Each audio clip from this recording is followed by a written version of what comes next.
Hello दोस्तों, plus point के YouTube के वीडियोस में आपका स्वागत है। दोस्तों मेरा नाम है निकेत शाह। दोस्तों आज के इस लेक्चर में हम लोग सीखने वाले why this single phase motor has different capacitor system. इसका मतलब क्या होता है, मान लो कि आपके सामने दो मोटर है, जैसे कि ये एक मोटर है जिसमें एक सिंगल कैपेसिटर यहाँ पे आपको नजर आ रहा है। ये कैपेसिटर जो व्हाइट कलर का आपको डब्बा नजर आ रहा है ना, ये कैपेसिटर है।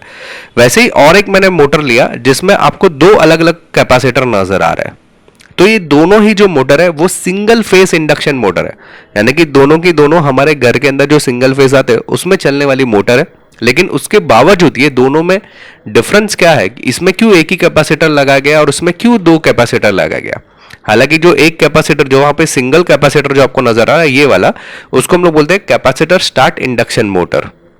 और जहां पे दो कैपेसिटर आपको नजर आ रहा है यानी कि ये वाला मोटर, इसको हम लोग बोलते हैं capacitor start capacitor run induction motor. तो ये दोनों का नाम तो डिफरेंस है ही, लेकिन काम में क्या फर्क है ना, उसको हम लोग डिटेल में जानने की कोशिश करेंगे। मेन हमारा आज का जो फोकस रहेगा वो हमारे जो दो कैपेसिटर क्यों लगते हैं ना, उसके ऊपर हमारा जो फोकस रहेगा, यानी कि capacitor start capacitor run induction motor के ऊपर हमारा फोकस रहने वाला है। ठीक है, तो चलिए अभी आज हम लोग शुरुआत करते हैं। शुरुआत करने से पहले जानकारी के लिए बता दूं, हम लोग ने ऑनलाइन में भी बहुत सारे कोर्सेज चालू कर दिए, जैसे मोटर रिवाइंडिंग हो गया, होम अप्लायंसेस रिपेयरिंग हो गया, सोलर पावर हो गया, सॉफ्टवेयर के अंदर प्रोग्रामिंग हो गया, 2D animation, 3D animation, AutoCAD, microcontrollers यानी कि प्रोग्रामिंग हो गया, कंप्यूटर रिपेयरिंग हो गया। ऐसे बहुत सारे अनगिनत कोर्सेज चालू कर दिए। ये सब कोर्सेज करने के लिए केवल मोबाइल में एक ऐप डाउनलोड करना पड़ता है।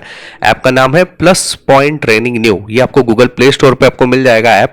आप सर्च करोगे प्लस पॉइंट ट्रेनिंग तो भी मिल जाएगा। अधिक जानकारी चाहिए ऑनलाइन कोर्सेज के रिलेटेड, कैसे होता है, कैसे किया जाता है, तो ये मेरा व्हाट्सअप नंबर है, इस पर मुझे केवल हाई का मैसेज डाल दीजिए तो मैं पूरी जानकारी आपको व्हाट्सअप के माध्यम से भिजवा दूंगा। तो अभी सबसे पहले मोटर से बात करते हैं। तो मोटर के अंदर दो चीजें मेन रहती है, एक रहता है स्टेटर और एक रहता है रोटर। आपको ये दिख रहा है, ये जो हिस्सा अंदर की तरफ दिख रहा है इसको बोलते हैं स्टेटर यानी कि स्टेशनरी। ये हमेशा एक जगह पे स्थिर रहने वाला पार्ट है। और ये जो आपको दिख रहा है जिसको हम बोलते हैं रोटर, ये रोटर शाफ्ट है। बेसिकली ये घूमने वाला पार्ट रहता है, इसलिए हम लोग उसको रोटर बोलते हैं। ठीक है, तो ये दो कंपोनेंट है मेन। इसमें क्या किया था, वाइंडिंग किया जाता है। कॉपर वाइंडिंग यहां पे भी किया जाता है, कभी कभी यहां पे भी रहता है। हालांकि ये जो है वो हमारा स्ट्रिप वाइंडिंग है, यानी कि जिसमें कॉपर तार आपको नहीं दिखेगा, कॉपर रॉड रहता है। इसके ऊपर मैंने अलग से वीडियो बना हुआ है। अगर इस टाइप में क्यों है, क्रॉस क्यों है, ये सब जानना है ना, तो ये आई का आइकॉन दिख रहा है, उस पर क्लिक कर दो तो वो वीडियो भी आपको नजर आएगा। ठीक है, लेकिन होता क्या है कि ये सिंगल फेज इंडक्शन मोटर के अंदर के पार्ट्स है। अभी होता क्या है कि इसके अंदर जो वाइंडिंग किया था, जो स्टेटर के अंदर जो मेन वाइंडिंग रहता है, वो मेन एक ही सिंगल फेज के लिए एक पहले प्राइमरी वाइंडिंग, इसको मेन वाइंडिंग बोलते हैं, इस तरह से किया जाता है। ठीक है, जब इसमें से सप्लाई दी जाती है तो सप्लाई देने पर यहां पे मैग्नेटिक फील्ड जनरेट होता है। ये जो मैग्नेटिक फील्ड रहता है ना, वो चेंजेस होते रहता है, यानी कि नॉर्थ साउथ, साउथ नॉर्थ, इस तरीके से चेंजेस होते रहेगा। और जब इस चेंजेस सिचुएशन में अगर आप रोटर को अंदर डालोगे ना, तो ये हमिंग साउंड कर, अगर रोटर आप घुमा के अंदर डालोगे ना तो कुछ नहीं, तो ऑटोमेटिक चलते रहेगा। लेकिन अगर आप उसको रोटर को बोलोगे स्टार्ट कर इस मैग्नेटिक फील्ड के ऊपर, तो स्टार्ट नहीं होगा। ये खाली हमिंग करता रहेगा ना, रोटर ऐसा आवाज आएगा लेकिन घूमेगा नहीं, वो आगे पीछे थोड़ा थोड़ा होता रहेगा, एकदम बारीक आगे पीछे होता रहेगा, जिसको बोलते हैं हमिंग, लेकिन घूमेगा नहीं। इसका कारण क्या है, इसका जो कारण है वो है ड्यूल रिवॉल्विंग फील्ड थियरी। यानी होता क्या है कि जब भी यहां पे अगर आप देखोगे तो यहां पे नॉर्थ साउथ, साउथ नॉर्थ, इस तरह से मैग्नेटिक फील्ड जनरेट हो रही है, लेकिन दो मैग्नेटिक फील्ड आपस में एक दूसरे को टकरा रही है। यानी कि एक जो है वो इस दिशा में मूव हो रही है और एक जो है इस दिशा में मूव हो रही है। करेक्ट, एक इस दिशा में मूव हो रही है, एक इस दिशा में मूव हो रही है, जिसका कारण क्या होता है, हमारा जो रोटर कंफ्यूज हो रहा है कि भाई आगे की तरफ घूमो या पीछे की तरफ घूमो, इसलिए उसको बोलते हैं ड्यूल रिवॉल्विंग फील्ड थियरी। इसकी वजह से रोटर जो है घूम नहीं पाता। तो उसका सॉल्यूशन क्या है, उसका सॉल्यूशन है और एक वाइंडिंग करो। ये जो है ना, यहाँ पे आपको दिख रहा है येलो कलर का जो वाइंडिंग दिख रहा है, इसको बोलते हैं ऑक्सिलरी वाइंडिंग। ये अपना मेन वाइंडिंग है, ये जो आपको दिख रहा है ना कॉपर वायर जैसा, ये हमारा मेन वाइंडिंग है। और ये जो है येलो कलर में दिख रहा है वो हमारा ऑक्सिलरी वाइंडिंग है। ओके, या सेकेंडरी वाइंडिंग भी आप बोल सकते हैं उसको, लेकिन टेक्निकल तौर पे उसको ऑक्सिलरी वाइंडिंग या स्टार्टर वाइंडिंग बोलते हैं हम लोग। ठीक है, तो यहाँ पे दो वाइंडिंग हो गई, एक जो हमारी मेन वाइंडिंग और एक रहते हैं ऑक्सिलरी वाइंडिंग या स्टार्टर वाइंडिंग। ये परपेंडिकुलर रहता है। परपेंडिकुलर का मतलब क्या है, अभी आप देखोगे तो ये जो मेन वाइंडिंग है उसके एग्जैक्ट 90 डिग्री एंगल पे आपको ये जो ऑक्सिलरी वाइंडिंग है नजर आएगा। ये देखिए, ये मेन वाइंडिंग है, उसके एग्जैक्ट 90 डिग्री पे दिख रहा है, एग्जैक्ट 90 डिग्री पर आपको ये जो है ऑक्सिलरी वाइंडिंग आपको नजर आता है, इसके लिए उसको हम बोलते हैं परपेंडिकुलर। ठीक है, ऑक्सिलरी वाइंडिंग के साथ में एक सेंट्रल फ्यूलर स्विच भी रहता है। जब भी आप इसमें से सप्लाई देते हो, मतलब ऑक्सिलरी वाइंडिंग में मेन वाइंडिंग में से सप्लाई देते हो, तो सप्लाई जाता है, डिवाइड हो जाता है। यहां पे आप देख सकते हैं मेन वाइंडिंग में भी जा रहा है और ऑक्सिलरी वाइंडिंग में भी जा रहा है।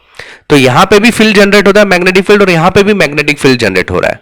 और ये दो जगह पे मैग्नेटिक फील्ड जनरेट होने पर आपस में एक दूसरे को कैंसिल कर देते हैं। कैंसिल करने पर एक बड़ा सा मैग्नेटिक फील्ड जनरेट होगा, और बड़ा सा मैग्नेटिक फील्ड जनरेट होने पर हमारा जो रोटर जो है वो एक दिशा में उसको धक्का लगेगा, और जब एक दिशा में धक्का लगेगा तो रोटर अच्छी तरह से रोटेट करेगा। सिंपल। पहले क्या हो रहा था, देखो यहां पे क्या हो रहा था ना, दो अलग अलग फील्ड जनरेट हो रही थी, एक इस दिशा में जा रहा था और एक इस दिशा में घूम रहा था, जिसकी वजह से रोटर कंफ्यूज था किस दिशा में जाऊं, आगे जाऊं या पीछे जाऊं। यहां पे क्या हो गया, दो वाइंडिंग करने की वजह से कंफ्यूजन दूर करने के लिए दो वाइंडिंग कर दिया। दो वाइंडिंग करने के लिए क्या हो गया, तो ये दोनों ही फील्ड आपस में कैंसिल होकर एक बड़ा सा फील्ड जनरेट हो गया, बड़ा मैग्नेटिक फील्ड जनरेट हो गया ना, धक्का बहुत ज्यादा भी लगेगा और अच्छी तरह से लगेगा, और इसको हम बोलते हैं टार्क। स्टार्टिंग टार्क जो रहता है ना वो अच्छा लगेगा उसको, जिसकी वजह से हमारा जो रोटर है बहुत अच्छी तरह से मूव होना चालू कर देता है। साथ ही साथ हम लोग उसके अंदर कैपेसिटर भी बिठाते हैं, जो आपको मैंने स्टार्टिंग में बताया, एक सिंगल कैपेसिटर रहता है, बराबर है। तो कैपेसिटर क्यों लगाया जाता है, यहां पे आप देख सकते हैं, ये हमारा मेन वाइंडिंग है और ये हमारा ऑक्सिलरी वाइंडिंग है, इसके साथ में कैपेसिटर लगा हुआ है। तो कैपेसिटर लगाने का जो मेन मकसद है कि एक तो मैग्नेटिक फ्लक्स जो रहता है वो ऑक्सिलरी वाइंडिंग पे बहुत अच्छी तरह से जनरेट हो, मेन वाइंडिंग में भी जनरेट हो, साथ ही साथ दोनों में 90 एंगल का जो क्या बोलते हैं फेस शिफ्ट जनरेट करने का काम हमारे कैपेसिटर करता है, जिसकी वजह से जो स्टार्टिंग टार्क रहता है ना वो बहुत बेहतर मिले, करंट बढ़ा देगा वो। तो स्टार्टिंग टार्क क्या हो जाएगा, अच्छा मिलेगा, हमारे जो रोटर का जो स्टार्टिंग टार्क मिलेगा वो बहुत बेहतरीन मिलेगा। जैसे कि यहां पे दिखा रहा हूं, देखिए यहां पे करंट आया, ये ऑक्सिलरी वाइंडिंग है, मेन वाइंडिंग है, ऑक्सिलरी वाइंडिंग के साथ में कैपेसिटर लगा हुआ है, साथ में सेंट्रल फ्यूलर स्विच है। सेंट्रल फ्यूलर स्विच का मकसद क्या है वो भी बता रहा हूं, फिलहाल कैपेसिटर देख लेते हैं। तो जैसे ही करंट अंदर आता है, ये देखो वोल्टेज अंदर आया, तो यहां पे ये करंट जो है इंक्रीज हो जाता है इसकी वजह से, और करंट इंक्रीज होगा तो रोटर को धक्का और मजबूताई से लग पाएगा, यानी कि स्टार्टिंग टार्क जो रहेगा वो बहुत ज्यादा होगा। और सेंट्रल फ्यूलर स्विच इसके लिए लगाया है कि स्टार्टिंग टार्क एक बार अच्छा मिल गया, रोटर घूमने की शुरुआत हो गई, 70-80% मोटर घूमने लगा एकदम फास्ट, उसकी जो स्पीड है, निर्धारित स्पीड है, उससे 70-80% घूमने लगा ना, तो सेंटर फ्यूलर स्विच अलग हो जाएगा, यानी कि ऑक्सिलरी वाइंडिंग को ही अलग कर देगा मोटर में, खाली मेन वाइंडिंग के ऊपर आपका मोटर चलते रहेगा। ये खाली स्टार्ट करने के लिए ऑक्सिलरी वाइंडिंग, स्टार्टिंग कैपेसिटर और सेंट्रल फ्यूलर स्विच रहते हैं, खाली मोटर को स्टार्ट करने के लिए, झटका देने के लिए, स्टार्क देने के लिए, बाकी तो फिर मेन वाइंडिंग से चलते रहेगा। ओके, समझ में आ रही है बात। तो ये हो गया हमारा सिंगल कैपेसिटर वाले का हिस्सा, जिस मोटर में सिंगल कैपेसिटर रहता है ना उसके बारे में। लेकिन अभी हम लोग बात करते हैं भाई डबल कैपेसिटर क्या लोचा है, मतलब सिंगल का तो मुझे समझ में आ गया, चलो डबल के बारे में देखते हैं। तो डबल के बारे में बहुत ही सिंपल है, ये जो ऑक्सिलरी वाइंडिंग रहता है ना, जहां पे स्टार्ट कैपेसिटर उसके बिल्कुल पैरेलली रनिंग कैपेसिटर लगाया जाता है, उसको बोलते हैं रनिंग है। एक अपना स्टार्टिंग कैपेसिटर जो हम लोग ने पहले काम देखा ना, यहां पे जो काम देखा वही सेम काम यहां पे भी होता है।